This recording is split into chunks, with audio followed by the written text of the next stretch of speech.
അങ്ങനെ നമ്മുടെ first exam ഈ വർഷത്തെ കഴിഞ്ഞിരിക്കുന്നു. ഇനി നമുക്ക് ഓണം സെലിബ്രേറ്റ് ചെയ്യണം, അടിച്ചു പൊളിക്കണം. പക്ഷെ അതിനു മുമ്പ് ഒരു മിനിറ്റ് ഞങ്ങളുടെ വീഡിയോ ഒന്ന് കാണാം. നിങ്ങൾക്ക് ഇമ്പോർട്ടൻ്റ് ആയ കുറച്ച് കാര്യങ്ങൾ പറയാനുണ്ട്.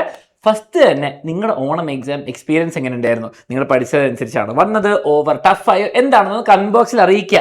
അങ്ങനെയാകുമ്പോൾ നമുക്കും അതിനനുസരിച്ച് പ്ലാൻ ചെയ്ത് ക്രിസ്മസ് അടുത്തൊക്കെ ബെറ്റർ ആക്കാം, അടിപൊളിയാക്കാം. ഓക്കെ, അപ്പൊ ആ ഒരു കാര്യം തീർച്ചയായും കമന്റ് ചെയ്യുക. ഏതൊക്കെ എക്സാംസ് ആയിരുന്നു ഈസി, ഏതൊക്കെയായിരുന്നു ടഫ്, ചിലത് ഭയങ്കര ഈസി ആയിട്ടുണ്ടാവും, ചിലത് ടഫ് ആയിട്ടുണ്ടാവും എന്നുള്ള കാര്യങ്ങളൊക്കെ നമുക്കറിയാം. അപ്പൊ നിങ്ങളുടെ അഭിപ്രായം എന്ത് ചെയ്യുക, കമന്റ് ബോക്സിൽ കമന്റ് ചെയ്യുക. അപ്പൊ നമുക്ക് അതിനനുസരിച്ച് അലൻ സാർ പറഞ്ഞ പോലെ തന്നെ നമുക്ക് എന്ത് ചെയ്യാം, ഇനി അങ്ങനെ കുറെ കാര്യങ്ങൾ നമുക്ക് ചെയ്യാനുണ്ട്. അതൊക്കെ നമുക്ക് അതിനനുസരിച്ച് എന്ത് ചെയ്യാം, ഇനി നമുക്ക് വർക്ക് ചെയ്ത് റെഡി ആക്കി എടുക്കാം. പിന്നെ വേറൊരു ഇമ്പോർട്ടന്റ് കാര്യം നിങ്ങൾ മനസ്സിലാക്കേണ്ടത്, ഇത് ഇനിയുള്ള ക്ലാസ്സുകളിലൊക്കെ നിങ്ങൾ മനസ്സിലാക്കേണ്ട ഒരു കാര്യമാണ്. അതായത് ഈ ഓണം എക്സാം എന്ന് പറഞ്ഞാൽ റിലേറ്റീവ്ലി ഈസി ആയിട്ടുള്ള എക്സാം ആണ്. അപ്പൊ നിങ്ങൾ സാർ അയ്യോ അല്ലല്ലോ, ഇത് ടഫായിരുന്നു, മാത്സ് ടഫായിരുന്നു, മറ്റേ ടഫായിരുന്നു, ഫിസിക്സ് ടഫായിരുന്നു, അല്ലെ സയൻസ് ടഫായിരുന്നു ഒക്കെ നിങ്ങൾ ചിലപ്പോൾ വിചാരിക്കും. പക്ഷെ റിയാലിറ്റിയിൽ ഓണം എക്സാമിനെക്കാളും ഈസി ആയിട്ടുള്ള വേറൊരു എക്സാം ഉണ്ടാകാൻ പറ്റില്ല. അതിന്റെ കാരണം എന്താണ്? അതിന്റെ കാരണം നിങ്ങൾക്ക് ഓണം എക്സാമിൽ എത്ര ചാപ്റ്റേഴ്സ് പഠിക്കാനുണ്ടാവും, അല്ലെ? 2, 3 മാക്സിമം ഒരു 4 ചാപ്റ്റർ ഒക്കെ ഓരോ സബ്ജക്റ്റിനും പഠിക്കാനുണ്ടാവുള്ളൂ. എന്നാൽ നിങ്ങൾ ക്രിസ്മസ് എക്സാമിൽ വരുമ്പോൾ ചാപ്റ്റേഴ്സ് ഡബിൾ ആവും. പബ്ലിക്കിലേക്ക് വരുമ്പോൾ അത് ട്രിപ്പിളിനേക്കാളും കൂടും എന്നാണ് സത്യം. അപ്പൊ നിങ്ങൾ ആലോചിച്ച് നോക്കിയൊക്കെ, ഈ 2, 3 ചാപ്റ്ററും പഠിക്കാൻ തന്നെ നിങ്ങൾ സ്ട്രഗിൾ ചെയ്യാണ് ഇപ്പോഴെങ്കിൽ, നിങ്ങൾ ക്രിസ്മസ് എക്സാമിനും പബ്ലിക്കും എന്തായിരിക്കും ചെയ്യാൻ പോകുന്നത്? അപ്പൊ അതിന് സൊല്യൂഷൻ ഇല്ല എന്നല്ല, സൊല്യൂഷൻ ഉണ്ട്. പക്ഷെ സൊല്യൂഷൻ എക്സാമിന്റെ തലേന്നുള്ള ദിവസങ്ങളിൽ കുത്തിയിരുന്ന് മാത്രം പഠിക്കുക എന്നല്ല. ഓണം എക്സാമിന് ഒരുപക്ഷെ അത് വർക്ക് ചെയ്യും. ചിലപ്പോൾ നിങ്ങൾ എക്സാമിന്റെ ഒരാഴ്ച മുമ്പൊക്കെ പഠിച്ച് നമ്മുടെ മാരത്തോൺ ലൈവും ക്വസ്റ്റ്യൻ ലൈവും ഒക്കെ കണ്ടു കഴിഞ്ഞാൽ ചിലപ്പോൾ നിങ്ങൾക്ക് എന്താണ് നല്ല മാർക്ക് കിട്ടാൻ ചാൻസ് ഉണ്ടാവും. പക്ഷെ ആ ഒരു എക്സ്പീരിയൻസ് വെച്ചിട്ട് നിങ്ങൾ ക്രിസ്മസിലേക്കും പബ്ലിക്കിലേക്കും പോകരുത്. കാരണം അവിടെ ചാപ്റ്ററിന്റെ എണ്ണം ഡിഫറെന്റ് ആണ് എന്ന് മാത്രമല്ല, എക്സാമിന്റെ ലെവല് എന്തായാലും മുകളിലേക്ക് പോകുള്ളൂ. പ്രത്യേകിച്ച് പബ്ലിക് എത്തുമ്പോൾ. പക്ഷെ ക്രിസ്മസിൽ തന്നെ നിങ്ങൾക്ക് അതിന്റെ വ്യത്യാസം നിങ്ങൾക്ക് കാണാൻ പറ്റും. നമ്മുടെ ബ്രെയിൻ ഒരു റോബോട്ട് പോലെയല്ല. 3 ചാപ്റ്റർ ഞാൻ ഇത്ര സമയം കൊണ്ട് പഠിച്ചപ്പോൾ 6 ചാപ്റ്റർ ഡബിൾ അങ്ങനെയല്ല. ഇവിടെ ഓരോ ചാപ്റ്റർ കൂടുന്തോറും നമുക്ക് ബുദ്ധിമുട്ട് കൂടും. കാരണം ആദ്യം പഠിച്ചത് മറക്കും, പുതിയ ടൈപ്പ് ക്വസ്റ്റ്യൻസ് വരും. അപ്പൊ നിങ്ങൾക്ക് തന്നെ കുറച്ച് ബുദ്ധിമുട്ട് കൂടും. അപ്പൊ ആ ഒരു ബുദ്ധിമുട്ടും ചാപ്റ്റർ എണ്ണത്തിന്റെയും കൂടുന്നതിന്റെ ബുദ്ധിമുട്ടൊക്കെ ഉണ്ടാവും. അപ്പൊ അതിന് അലക്സ സൊല്യൂഷൻ എന്താണ്? സൊല്യൂഷൻ എത്രയേ ഉള്ളൂ മക്കളെ. ഈ ഓണം വെക്കേഷൻ ഒക്കെ കഴിഞ്ഞിട്ട് നമ്മൾ പഠിച്ചു കൊടുക്കുമല്ലോ, ആ പഠിച്ചു കൊടുക്കുന്ന സമയത്ത് ക്രിസ്മസ് എക്സാം ആവാൻ വേണ്ടി ആരും വെയിറ്റ് ചെയ്യണ്ട. എല്ലാ ദിവസവും റെഗുലർ ആയിട്ട് പഠിച്ചു കൊടുക്കുക എന്ന് മാത്രമേ ഇതിന്റെ സൊല്യൂഷൻ ഉള്ളൂ.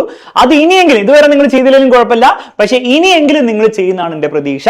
അതിനു വേണ്ടിയിട്ട് നിങ്ങൾ എല്ലാവരും ചാടിക്കർ എക്സാമിന്റെ ബാച്ചിൽ ജോയിൻ ചെയ്താലേ നടക്കുള്ളൂ എന്നല്ല ഞാൻ പറയുന്നത്. പക്ഷേ നിങ്ങൾക്ക് അത് പ്രോപ്പർ ആയിട്ട് ചെയ്യണം. കാരണം ഇതിനൊക്കെ ഒരു തീരുമാനം കൂടെ എടുത്താൽ പോരല്ലോ. ഇത് പഠിക്കാൻ വേണ്ടി സാധനം വേണ്ടേ, അല്ലെ? ക്വസ്റ്റ്യൻസ് വേണം, ടെക്സ്റ്റ് ബുക്കിലെ മൊത്തം കാര്യങ്ങൾ കവർ ചെയ്യണം, അങ്ങനത്തെ കുറെ സാധനങ്ങൾ വേണം.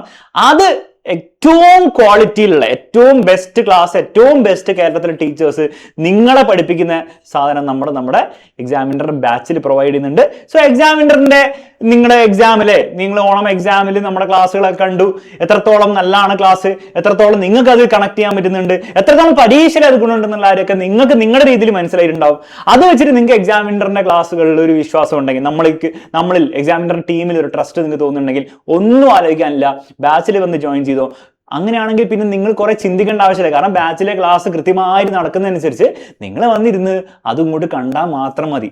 ഓക്കെ, എന്ന് മാത്രമല്ല നമ്മൾ 27-ന് ഓണം നിങ്ങളുടെ സെലിബ്രേഷൻ കഴിഞ്ഞ്, ഓണവും കഴിഞ്ഞ് 27-ന് നമ്മുടെ ക്ലാസ്സസ് റീസ്റ്റാർട്ട് ചെയ്യാൻ പോവാണ്. അപ്പൊ ആ റീസ്റ്റാർട്ട് ചെയ്യുന്ന സമയത്ത് കൃത്യമായിട്ട് ഒരു ഓറിയന്റേഷൻ വെച്ച് നിങ്ങൾക്ക് പറഞ്ഞു തരും, അല്ലെ? ഇനി അങ്ങോട്ട് എങ്ങനെയാണ് പഠിക്കേണ്ടത്.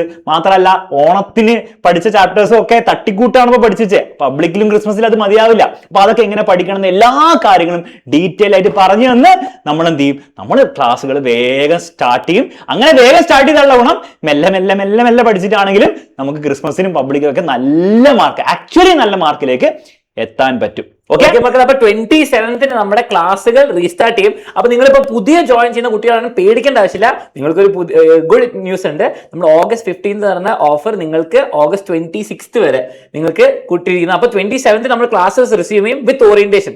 ആദ്യം എന്തൊക്കെ ചെയ്യണം, എന്തൊക്കെ എങ്ങനെ പഠിക്കണം എന്നുള്ള എല്ലാ കാര്യങ്ങളും പുതിയ കുട്ടികൾക്കും ഓൾറെഡി ഉള്ള കുട്ടികൾക്ക് എല്ലാവർക്കും ഒന്നുകൂടി ക്ലിയർ ചെയ്തിട്ടാണ് നമ്മൾ സ്റ്റാർട്ട് ചെയ്യാൻ പോകുന്നത്. അപ്പം ഓണം കഴിഞ്ഞിട്ട് നമ്മൾ അടിപൊളിയായിട്ട് പഠിക്കാൻ പോകണം 27-ന്. ഓക്കെ, ബാച്ചസ് സ്റ്റാർട്ട് ചെയ്യും. ഓക്കെ മക്കളെ, അപ്പൊ ബാച്ചിലൊക്കെ ജോയിൻ ചെയ്യാൻ ആഗ്രഹമുള്ളവർ എല്ലാവരും എന്ത് ചെയ്യുക, ഓണത്തിന് മുൻപ് തന്നെ നമ്മുടെ ഓണം ഓഫർ ഒക്കെ ഉപയോഗിച്ചിട്ട് എന്ത് ചെയ്യുക, ബാച്ചിലേക്ക് വേഗം അഡ്മിഷൻ എടുക്കുക. എന്നിട്ട് റെഡി ആയിരിക്കുക. കാരണം ഞാൻ പറഞ്ഞല്ലോ, ഒരു വലിയ ട്രാപ്പാണ് നിങ്ങളെ കാത്തിരിക്കുന്നത് ക്രിസ്മസിലും പബ്ലിക്കിലും. ആ ട്രാപ്പിൽ വീഴാതിരിക്കണമെങ്കിൽ റെഗുലർ സ്റ്റഡീസ് മാത്രമേ ഇതിനുള്ള സൊല്യൂഷൻ ഉള്ളൂ. അതിൽ ഏറ്റവും നിങ്ങളെ സഹായിക്കാൻ പറ്റുന്ന എക്സാമിനറുടെ ബാച്ചുമാണ്. ഞങ്ങളുടെ കൂടെ നിങ്ങൾ ജോയിൻ ചെയ്ത് കഴിഞ്ഞാൽ നിങ്ങൾ ഒരു കാരണവശാലും റിഗ്രറ്റ് ചെയ്യില്ല എന്ന് മാത്രമല്ല, ക്രിസ്മസ് പരീക്ഷയും പബ്ലിക് പരീക്ഷയായിരിക്കും നിങ്ങളുടെ ജീവിതത്തിൽ ഏറ്റവും ബ്യൂട്ടിഫുൾ എക്സാം. ആ രീതിയിൽ നമ്മൾ ആക്കിയെടുക്കും. ഓക്കെ, അപ്പൊ വൺസ് അഗൈൻ എല്ലാവർക്കും ഹാപ്പി ഓണം. എല്ലാവരും വെക്കേഷൻ ഒക്കെ അടിപൊളിയായിട്ട് എൻജോയ് ചെയ്യുക. അത് കഴിഞ്ഞിട്ട് കേറി പോരെ ബാച്ചിലേക്ക് നമുക്ക് കാണാം.